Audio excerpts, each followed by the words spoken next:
आज के इस एपिसोड में हम देखने वाले हैं कलिंग गेम किसने और क्यों शुरू किया।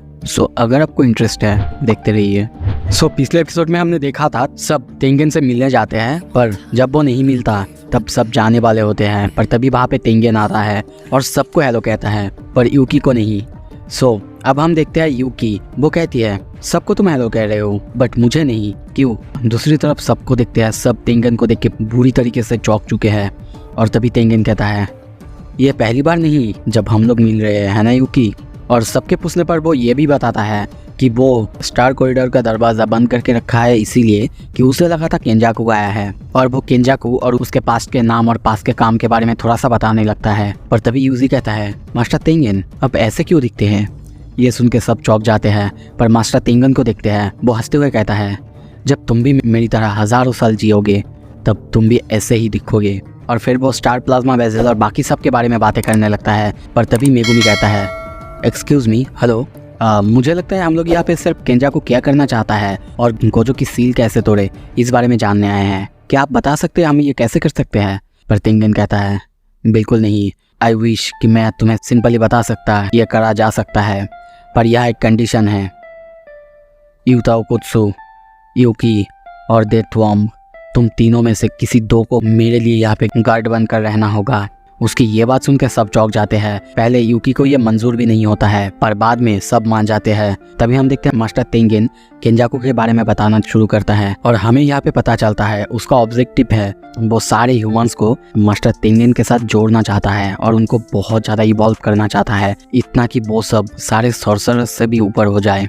ये सुनकर सबको इम्पॉसिबल लगता है क्योंकि मास्टर तेंगेन ऐसे ही किसी के साथ नहीं जुड़ सकते। पर मास्टर तेंगेन तभी समझाता है अब जुड़ सकते हैं क्योंकि स्टार प्लाज्मा वेसल अब उनको नहीं मिला है और इसीलिए उनका बॉडी ऐसे ही इवॉल्व हुआ है कि वो किसी के साथ भी मर्ज कर सकते हैं।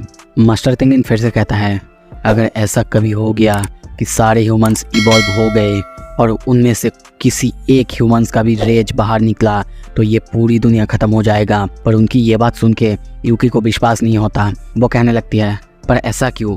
तभी यूजी पूछता है पर केंजाकू ऐसा क्यों करेगा? आखिर उसका मकसद क्या है? मास्टर तेंगेन कहता है ये तो मुझे नहीं पता क्योंकि मुझे इंसानों का मन की बात नहीं पता होता है, पर एक बात सीरियसली मैं तुम सबको बता सकता हूँ, अब जब मैं इतना ज़्यादा इवॉल्व हो चुका हूँ, अब मैं बिल्कुल एक कर्स स्पिरिट की तरह हूँ, ना कि एक ह्यूमन बीइंग की तरह।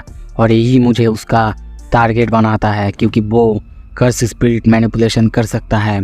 और ये सुन के सबकी हालत ख़राब हो चुका है। सब अब समझ चुके हैं कि वो यानी मास्टर तेंगेन क्या कहना चाहता है। अगर केंजाकू कभी भी उसे मास्टर तेंगेन को कर्स मैनिपुलेशन के थ्रू कंट्रोल कर लिया, उसकी पावर को कंट्रोल करना सीख लिया या फिर उसके पावर को कंट्रोल कर पाया तो पूरी दुनिया में तबाही आ सकता है। फिर मास्टर तेंगेन ये भी बताता है इसके पहले भी केंजाकू हज़ारों सालों में बहुत बार ऐसा करने की कोशिश की थी, पर कभी उसके सामने 6 आइस, कभी ऐसे करते करते हर बार उसको रोका गया और उसके सामने एक के बाद एक बाधा आता गया और वो हमेशा नाकाम होता रहा। पर इस बार कुछ ऐसा हुआ जो कि पहले कभी नहीं हुआ था, जो कि बिल्कुल अनएक्सपेक्टेड था। 12 साल पहले जब तोजी जेनिन हमारे इस फाइट में इंटरफेयर किया तब सबका डेस्टिनी बदल गया और उसके बाद यहाँ पे आया और एक बॉय जो कि कर्स स्पिरिट मैनिपुलेशन कर सकता है। और ऐसे ही करते करते हर एक पीस जुड़ता गया जो कि केंजाकू को मदद कर सकता था उसके प्लान को सक्सेसफुल करने के लिए, और जो कि इस बार हो सकता है। और इसीलिए वो अपने प्लान के इतने ज़्यादा करीब आ पाया है। पर सबको ये सारी बात समझ में तो आ रहा था, पर तभी मेगुमी कहता है सब कुछ तो ठीक है पर वो कलिंग गेम्स क्यों शुरू कर रहा है? मास्टर तेंगेन ये सुन के फिर से बताता है क्योंकि उसे चाहिए बहुत सारा कर्स एनर्जी और ये सब उसे ऐसे ही मिल सकता है। पर यह गेम ऐसा होने वाला है जिसका मास्टर वो खुद नहीं होने वाला है, इसीलिए अगर उसे तुम मार भी दोगे तो ये गेम तब तक चलता रहेगा जब तक इसके अंदर के सारे प्लेयर्स मर ना जाए या फिर खुद एक दूसरे को मार ना दे। और इसका मतलब है सारे प्लेयर्स को 19 दिन के अंदर इस गेम में पार्टिसिपेट करना ही होगा। और ऐसे ही हम देखते हैं एक एक करके सब इस गेम के लिए क्या क्या करेंगे, कौन कहाँ पे कैसे लड़ेगा प्लान करने लगते हैं। दूसरी तरफ यूकी और चोजो दोनों रुकने के लिए तैयार होते हैं। तभी मास्टर तेंगेन को देखते हैं वो बैरियर के अंदर से एक अजीब से स्क्वायर जैसी चीज़ को बाहर निकालते हैं और तभी कहता है ये लो, ये है प्रिजन रेलम का बैग। ये सुन के सब बहुत ज़्यादा चौंक जाते हैं और कहते हैं क्या बैग? क्या इससे हम लोग मास्टर गोजो को बाहर निकल सकते हैं? सच में? तभी मास्टर तेंगेन कहता है नहीं, बिल्कुल नहीं, इसे अच्छे से खोलने के लिए तुम्हें इसका अगला वाला हिस्सा यानी गेट भी चाहिए होगा जो कि केंजाकू के पास है। दूसरी तरफ इसे अगर तुम खोलना चाहते हो तो इसके लिए तुम्हें इन्वर्टेड स्पीयर ऑफ हेवन जो कि कर्स टेक्निक को नलीफाई कर सकता है या फिर ब्लैक रोप की ज़रूरत होगा। ये सुन के सब पूरी तरह से हक्का बक्का रह जाते हैं क्योंकि गोजो ने दोनों ही चीज़ों को एक ही साथ तबाह कर दिया है, जिससे यूजी और मेगुमी दोनों गोजो के ऊपर बहुत ज़्यादा गुस्सा करने लगते हैं। यूकी पीछे मुड़ते हुए कहती है अच्छा, और एक रास्ता तो ज़रूर होना चाहिए है ना? तेंगेन कहता है हाँ, सारे प्लेयर्स में एक ऐसा प्लेयर भी है जो कि हज़ारों सालों पहले की है और वो खुद को एंजल कहता है। उसके पास ऐसी टेक्निक है कि वो किसी भी कर्स टेक्निक को ख़त्म कर सकता है। और तभी हमें एक एंजल को दिखाया जाता है जिसका नाम है हानाकुरुसु। एंजल की बात सुनते ही जो कोई भी थे सब चौंक जाते हैं। फिर से मास्टर तेंगेन से पूछने लगते हैं क्या सच में वो सच में कर्स टेक्निक को एक्सटिंग्विश कर सकती है? पर वो है कहाँ? मास्टर तेंगेन बता रहा है टोक्यो के इस साइड में एक कॉलोनी है, वहाँ पे है। इससे ज़्यादा इन्फॉर्मेशन मुझे नहीं है, वहाँ की बैरियर की वजह से मुझे ज़्यादा कुछ इन्फॉर्मेशन नहीं मिल रहा है। पर मैं तुम सबको इतना ज़रूर बता सकता हूँ, पूरे जापान के अंदर 10 कॉलोनीज है जो कि इस एक बैरियर के थ्रू कनेक्टेड है और जो कि एक सीधी लाइन की तरह है। इसी के थ्रू ह्यूमंस को अंदर भेजा जा रहा है। ये सारे बातें सुन के मेगुमी फिर से पूछता है अच्छा, तो फिर अब ये रिचुअल पूरा होने में कितना टाइम लगेगा? तेंगेन बताता है ये डिपेंड करता है रिचुअल के नीड्स कब तक पूरे होते हैं, पर मैं इतना ज़रूर तुम लोग को आइडिया दे सकता हूँ, 2 महीने जैसा लग सकता है। और तभी हम देखते हैं एक एक करके हमें फिर से सारे नियम्स दिखाया जाता है और सारे मेंबर्स उन सबको लेके बातें करने लगते हैं। जैसे कि पहला नियम था, जब किसी मेंबर को अवेकनिंग मिलेगा या फिर किसी इंसान को अवेकनिंग मिलेगा, उसको 19 डेज के अंदर गेम के अंदर पार्टिसिपेट करना ही होगा। माकी फिर से कहती है अभी नवंबर 9 के सुबह का 9 बजा हुआ है, इसका मतलब प्लेयर्स को 31 अक्टूबर मिडिल नाइट के अंदर पार्टिसिपेट करना ही होगा। इसका मतलब सुकीमी के पास सिर्फ 10 डेज और 15 आवर्स ही बचे हुए हैं अपने पार्टिसिपेशन को डिक्लेयर करने के लिए। दूसरा नियम था, कोई भी प्लेयर्स जो कि इस रूल को ब्रेक करेगा उसके अंदर से कर्स टेक्निक को रिमूव कर दिया जाएगा। और यहाँ पे हमें थोड़ा सा पास्ट दिखाया जाता है जहाँ पे शोको कहने लगती है कि अगर किसी के अंदर से कर्स टेक्निक को रिमूव कर दिया जाए तो शायद उसका ब्रेन ये सह नहीं पाएगा क्योंकि ये इतना ज़्यादा खतरनाक और इतना ज़्यादा दर्दनाक होने वाला है।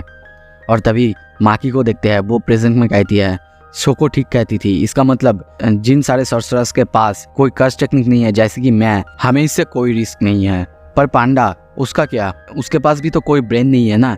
तीसरा नियम है जो कि नॉन प्लेयर्स है, जिस मोमेंट से वो कॉलोनी के अंदर एंटर करेंगे उसी मोमेंट से उनको एक प्लेयर के रूप में सोचा जाएगा। यूजी कहता है अच्छा, तो फिर क्या होगा जो इन सारे कॉलोनीज के अंदर है? और मास्टर तेंगेन तभी कहता है उनको सिर्फ एक चांस दिया जाएगा, बाहर जा पाएंगे, पर फिर अगर वो गलती से भी एक बार अंदर आ जाते हैं फिर उनके पास और कोई चांसेस नहीं होगा। शुरू से ही प्लेयर्स को ये बता दिया जाएगा ताकि अगर वो गेम में पार्टिसिपेट करे तो फिर खुद की मर्जी से करे, ना कि फोर्सफुली। और मुझे लगता है ऐसा कलिंगम का नियम की वजह से है, क्योंकि अगर इसमें प्लेयर्स अपने फ्री व्हील से नहीं आते हैं तो इसका नियम भी पूरा नहीं होगा। चौथा नियम है प्लेयर्स को दूसरे प्लेयर्स को मार के अपना पॉइंट्स को स्कोर करना होगा। और पांचवा नियम है जो भी पॉइंट्स होंगे वो डिटरमाइन किया जाएगा गेम मास्टर के द्वारा, लेकिन नॉर्मल किसी इंसान का 1 पॉइंट्स और सॉर्सरर्स का 5 पॉइंट होंगे। यह सब सुन के पहले यूजी और मेगुमी का थोड़ा गुस्सा तो आता है, पर तभी मेगुमी कहता है गेम मास्टर वो आखिर कौन है? मास्टर तेंगेन फिर से कहता है हर एक प्लेयर को एक शिकिगामी दिया जाएगा जिसका नाम कोगाने है। तुम्हें ज्यादा कुछ सोचना नहीं है, बस गेम को एक प्रोग्राम की तरह सोचो। ये सब यूजी को कुछ भी समझ में नहीं आ रहा था। 6 नंबर नियम है प्लेयर्स को अगर 100 पॉइंट्स मिल जाते हैं तो फिर वो गेम मास्टर के साथ नेगोशिएट कर सकते हैं और गेम में एक नया रूल ऐड कर सकते हैं, लेकिन वो इसमें खुद के लाइफ के पॉइंट को ऐड नहीं कर सकते। ये सुन के सबको थोड़ा अजीब लगता है क्योंकि यहाँ से वो कोई भी रूल को सब्सट्रैक्ट नहीं कर सकते। 7 नंबर नियम है कि प्रीवियस रूल के हिसाब से गेम मास्टर को नया वाला रूल एक्सेप्ट करना होगा, पर वो रूल ऐसा नहीं होना चाहिए गेम में लॉन्ग लास्टिंग कोई बुरा इफेक्ट डाले। मतलब इसमें आप कोई भी रूल को पूरी तरह से ख़त्म नहीं कर सकते या फिर उनका पूरी तरह से उल्टा कोई रूल नहीं ला सकते। ये सुन के भी सबको थोड़ा सा अजीब लगता है। 8वां और आखिरी रूल है कि अगर कोई भी प्लेयर का स्कोर पूरी 19 डेज तक सेम रहता है तो फिर उसका कर्स रिमूवल कर दिया जाएगा, मतलब फिर से उसका मौत हो जाएगा। ये सब खत्म होने के बाद माकी कहती है चलो अब तो सब कुछ खत्म हो चुका है, हमें जो इन्फॉर्मेशन चाहिए था वो सब कुछ मिल चुका है, तो अब हम सबको हमारा रोल प्ले करना है।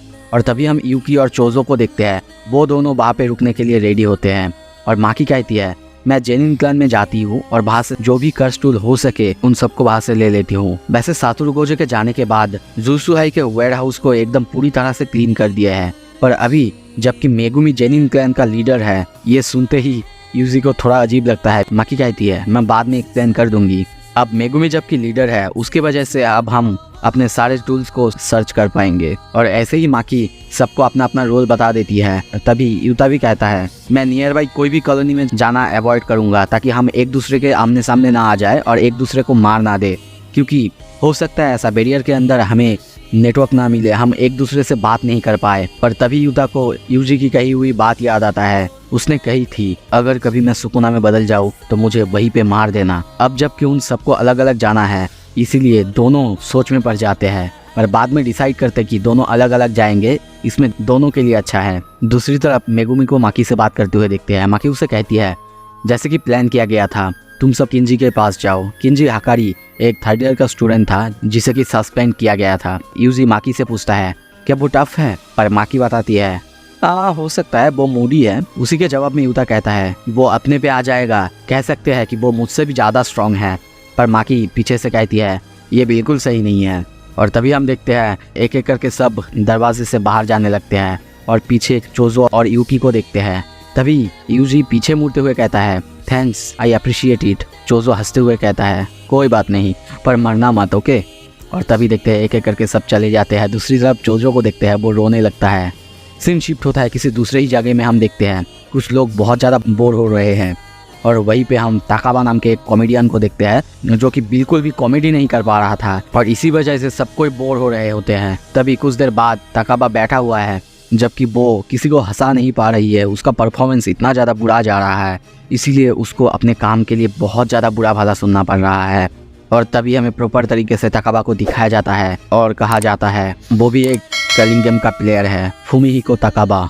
सीन शिफ्ट होता है, हम मासामिसी यागा को घर के अंदर एक रूम के अंदर बंद देखते हैं। तभी हमें बताया जाता है वो इसीलिए बंधे हुए हैं क्योंकि उन्होंने एक क्रीचर बना दिया है जो कि खुद का कॉन्शियसनेस रख सकता है और खुद ही अपना कर्स एनर्जी तक जनरेट कर सकता है। हमें इसमें थोड़ा सा पांडा का पास दिखाया जाता है। आपने अगर अच्छे से एनीमे देखा होगा तो पांडा मासामिसी यागा को फादर करके कहता है और वो कहता था उन्होंने ही उसे बनाया है। और हमने मासामिसी यागा का टेक्निक भी देखा है, वो किसी भी डॉल या फिर कोई भी चीज़ के अंदर थोड़ी देर के लिए जान डाल सकते हैं। उन्होंने पांडा को ऐसा बना दिया था कि वो खुद का कॉन्शियसनेस रखता है, खुद का कर्स एनर्जी तक जनरेट कर सकता है। और इसीलिए सब मासामिसी यागा से डरे हुए हैं कि वो अगर ऐसा करते हैं तो वो खुद का एक बहुत पावरफुल आर्मी क्रिएट कर सकते हैं जो कि सबके लिए खतरा हो सकता है। और इसीलिए सब चाहते हैं कि वो अपना ये टेक्निक सबको रिवील करे ताकि सबके लिए कोई खतरा ना हो। वो रूम के अंदर बंद है। दूसरी तरफ बाहर हम देखते हैं प्रिंसिपल गांजीगाकू को। वो आके उनसे इस बारे में पूछताछ कर रहे होते हैं और बहुत ही ज़्यादा गुस्से में कहते हैं क्या सच में तुम्हें नहीं पता कि तुमने कैसे उसे बनाया है? पर मासामिसी यागा कहता है नहीं, बिल्कुल नहीं। प्रेजेंट में हम देखते हैं प्रिंसिपल यागा भाग रहे होते हैं। आपको भी बताया कि उनको भी मौत की सज़ा दी गई है, तो वो भागते भागते एक जंगल के अंदर आए हैं और वहीं पे एक कर्स क्रॉप्स, दोस्तों मैं यहाँ पे ये सारे कर्स क्रॉप्स को कर्स डॉल करके कहूँगा तो थोड़ा सा समझ लीजिएगा। तो उनके पास एक डॉल आता है जो कि खुद का उनका ही बनाया हुआ है। वो आके उसे जब इतना ज़्यादा सैड देखता है तो वो उसे चीयर अप करने लगता है। सीन शिफ्ट होता है, दूसरी तरफ हम देखते हैं पांडा को उसका हाथ बंधे हुए था, पर वहीं पे कुसाकाबे आता है और उसे छुड़ा देता है, पर उसे कहता है तुम किसी को बताना मत किसने तुम्हारी हेल्प की है। पांडा पूछता है वो ऐसा क्यों कर रहा है? कुसाकाबे कहता है क्योंकि उनका उधार है मुझ पे। और तभी पास्ट का सीन दिखाया जाता है जहाँ पे हम कुसाकाबे और उसकी बहन को देखते हैं।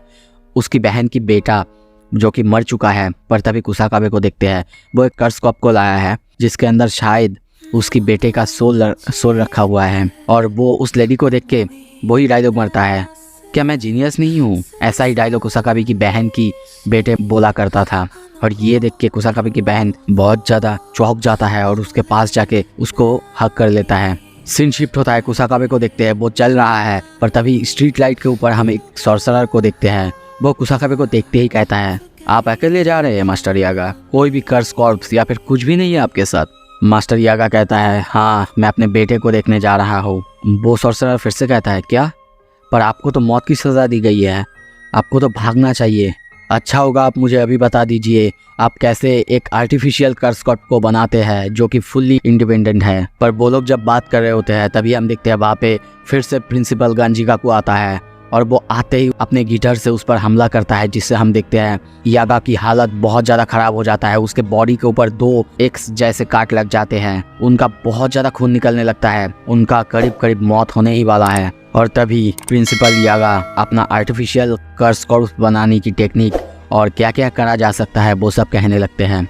ये सब सुन के गांजिकाकू बहुत ज़्यादा शौक हो जाते हैं। दूसरी तरफ हम पांडा को देखते हैं, वो इस तरफ ही आ रहा होता है। गांजिकाकू को देखते हैं, वो यागा से कहता है, तुम अब मर रहे हो, अब मुझे क्यों बता रहे हो ये सब? पहले क्यों नहीं बताया तुमने बचने की कोशिश क्यों नहीं की? तभी प्रिंसिपल यागा कहता है, ये कर्स है प्रिंसिपल गांजिकाकू, ये कर्स है, ये कर्स अब मेरे अंदर से आपके अंदर जा चुका है। ये सुनते ही गांजिकाकू बहुत ज़्यादा शॉक हो जाता है और तभी उनके पीछे हम पांडा को देखते हैं, जो प्रिंसिपल यागा को ऐसे देख के बहुत ज़्यादा गुस्सा हो जाता है। गांजिकाकू पांडा को देखते ही लड़ने के लिए तैयार होता है, पर पांडा बिना उसे कुछ किए प्रिंसिपल यागा के पास चला जाता है और उसे पकड़ लेता है। तब तक प्रिंसिपल यागा मर चुका था। ये देख के गांजिकाकू पूरी तरह से चौंक जाता है और उससे पूछने लगता है, तुमने मुझसे फाइट क्यों नहीं की? क्या तुम मुझे हेट नहीं करते? पांडा को देखते हैं, वो प्रिंसिपल यागा को अपने गोद में लिया हुआ है और सिर्फ एक ही बात कहता है, मैं कोई भी ह्यूमंस जैसा नहीं हूँ, ये मुझे पता है, मेरा बिहेवियर भी नॉर्मल किसी ह्यूमन जैसा नहीं है। पर एक चीज़ आपको हमेशा याद रखना है, मेरे जैसा पांडा भी रो सकता है। और उसको हम बहुत ज़ोर से रोते हुए देखते हैं, उसकी रोने की गूंज चारों तरफ फैलने लगता है। इसी के साथ दोस्तों ये एपिसोड यहाँ पे ख़त्म होता है। आशा करता हूँ आपको अच्छा लगा। प्लीज़ अच्छा लगता है तो लाइक कीजिए, इससे मुझे मोटिवेशन मिलता है। Thank you so much.